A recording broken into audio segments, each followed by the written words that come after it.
O ministro da Saúde, Marcelo Queiroga, passou o final de semana na Paraíba. Na sexta-feira, depois de uma agenda administrativa, ele concedeu uma entrevista exclusiva à TV Correio. Na primeira parte dessa entrevista, Marcelo Queiroga fala da decisão de publicar a portaria decretando o fim do estado de emergência por conta da Covid-19.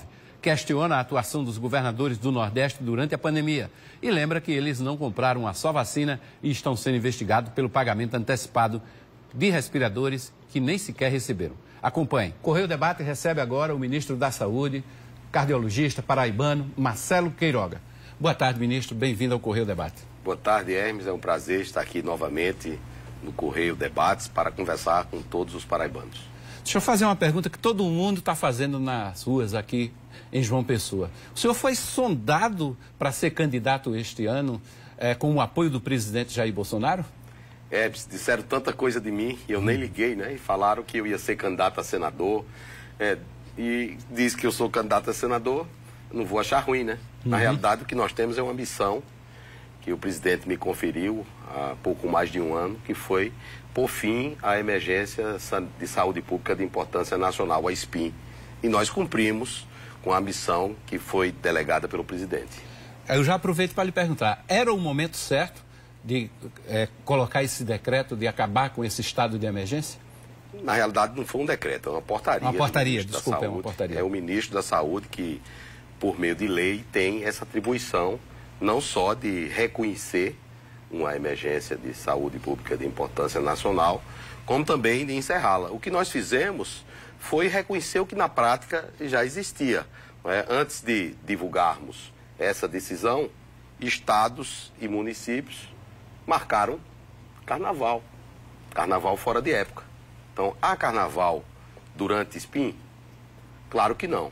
Naturalmente que é uma decisão de natureza técnica, onde consideramos os aspectos epidemiológicos e a capacidade do sistema de saúde em atender pessoas que eventualmente contraem essa doença ou que têm outras doenças prevalentes que precisam de assistência à saúde. Então, durante o período da emergência de saúde pública de importância nacional, o governo Bolsonaro alocou em recursos regulares no Ministério da Saúde mais de 492 bilhões de reais e mais 100 bilhões de reais de créditos extraordinários. Ou seja, o governo do presidente Bolsonaro é o governo que mais investiu em saúde pública na história do Brasil. E é por isso que nós consideramos que não vivemos mais essa emergência de saúde pública de importância nacional e reconhecemos isso através de um ato normativo do ministro e demos um prazo de 30 dias para que estados e municípios adequem as suas legislações que decorreram da SPIN. Bom, aliados do governador da Paraíba dizem que a saúde não dispensou o tratamento que a Paraíba merecia durante a pandemia, principalmente no tocante de repasse de recursos. Como é que o senhor avalia esse tipo de declaração? Bom, durante o governo Bolsonaro foram alocados mais de 8 bilhões de reais na saúde pública da Paraíba. Governadores aqui da nossa região Nordeste disseram que iam trazer vacinas para vacinar a população. Aí eu pergunto, Hermes, a você, quantas doses trouxeram? Não. Todas as doses de vacina, meu amigo e minha amiga, você que se vacinou contra a Covid-19, foram trazidas pelo governo do presidente Jair Messias Bolsonaro. E o Brasil é um dos países que mais distribuiu vacina com a sua população. Então essas narrativas, elas se dissolvem igual um sorrisal. Por quê? Porque a população vê na ponta a efetividade das políticas públicas. Respiradores. Sabe quantos respiradores nós distribuímos? Sim. 17 mil respiradores para o Brasil inteiro. O Brasil inteiro. Sabe quantos leitos existiam de UTI no Brasil antes do governo do presidente Bolsonaro? 23 mil leitos de UTI. Durante a pandemia, nós habilitamos até 45 mil leitos. Não foi só habilitar o leito, foi habilitar o leito, colocar o respirador, monitores, bombas de infusão, ajudamos na contratação de recursos humanos, ajudamos com oxigênio, ajudamos com o chamado de kit de intubação orotraqueal. Então é por isso que no período que se sucedeu à minha posse, nós tivemos uma queda do número de casos, nós tivemos uma queda do número de internações, nós tivemos uma queda do número de óbitos, apesar de termos enfrentado um verdadeiro alfabeto grego de variantes. E quando surgiu essa última, a Ômicron, eu falei, é uma variante de preocupação, mas não é uma variante de desespero, porque nós temos o Sistema Único de Saúde. Bom, já que o senhor tocou em governadores do Nordeste, em respiradores, a Polícia Federal deflagrou na semana passada uma operação para investigar supostos desvios de recursos e recursos federais na compra de respiradores, recursos também do consórcio Nordeste, que os estados teriam pago antecipadamente e não teriam recebido esses respiradores. O Ministério da Saúde está monitorando essas investigações, o acompanhamento desse processo? O Ministério Público, o Ministério da Saúde é o responsável pelas políticas de saúde. Essas questões criminais competem à Polícia Federal, ao Ministério Público Federal, para que se apure as devidas responsabilidades. Eu faço parte de um governo liderado pelo presidente Bolsonaro, que é um governo conservador, é um governo que tem compromisso com a aplicação apropriada dos recursos públicos. Não há sequer um ministro ou um auxiliar direto do presidente Bolsonaro envolvidos em atos de corrupção. O presidente, quando me convocou para essa missão, a primeira recomendação e única que ele me deu foi que cuidasse para que os recursos fossem aplicados de maneira apropriada. Nós temos 7 secretarias do Ministério da Saúde, todos indicados por mim, funcionários públicos de carreira. Quando aconteceu isso no Brasil? Se o presidente Bolsonaro não fosse o presidente da República, qual era a chance desse ministro ser ministro da Saúde? Chance zero. Os critérios para a escolha de ministros eram outros. E o presidente Bolsonaro é um presidente disruptivo que rompe com esse ciclo de clientelismo político. Nós já enfrentamos o vírus e vencemos. Nós agora vamos enfrentar os parasitas e os gafanhotos. Ô ministro, o senhor está falando dessa situação do Ministério. Em algum momento, passou por sua cabeça desistir, assim, deixar essa missão que lhe foi confiada, voltar para Paraíba, para a sua profissão, o seu mister de cardiologista? Bom, eu recebi essa missão do presidente Bolsonaro, uma missão honrosa. Aproveito para agradecer a confiança do presidente Bolsonaro.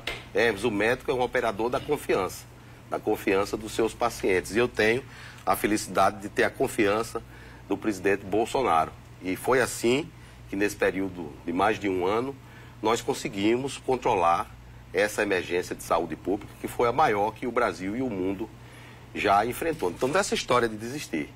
Nós temos que trabalhar forte para trazer mudanças estruturantes para o Sistema Único de Saúde do Brasil, e nós estamos fazendo isso com afinco, cumprindo as recomendações do presidente Jair Bolsonaro, e vamos continuar trabalhando enquanto o presidente entender que nós estamos realizando as recomendações que ele nos deu. Lá atrás, em dado momento da pandemia, a gente via muito noticiário em cima do Ministério da Saúde, mas um noticiário, de certa forma, com um tom pejorativo, né? Agora dá um noticiário mais com um tom positivo, com vacinação, com o fim praticamente o fim da pandemia, né? Com a chegada de equipamentos, de recursos federais, tal. Isso faz com que o senhor pense de que agiu corretamente? Esse foi a estratégia correta do governo federal?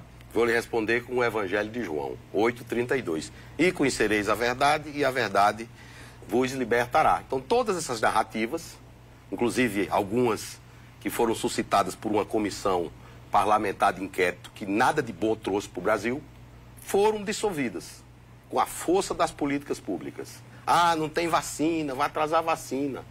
E aí, tem vacina?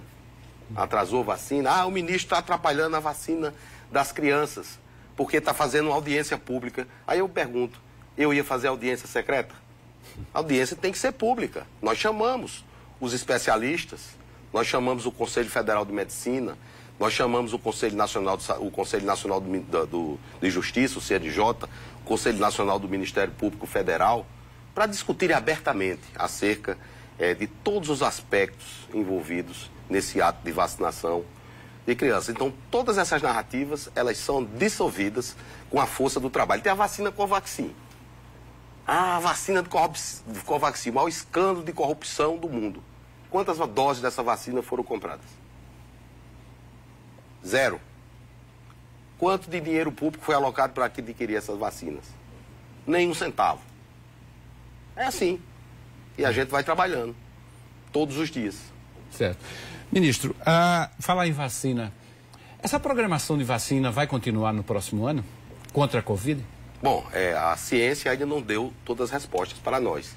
Claro que no ambiente pandêmico foi necessário vacinar a grande parte da população brasileira, quer dizer, os brasileiros acima de 5 anos teve vacinas e tem vacinas. Fora do ambiente pandêmico, a estratégia pode ser semelhante à vacinação da gripe, que uma vez por ano estamos fazendo agora.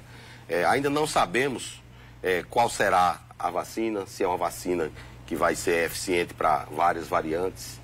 No começo, nós não sabíamos que precisaríamos de aplicar até uma segunda dose de reforço. Hoje, nós estamos aplicando uma segunda dose de reforço.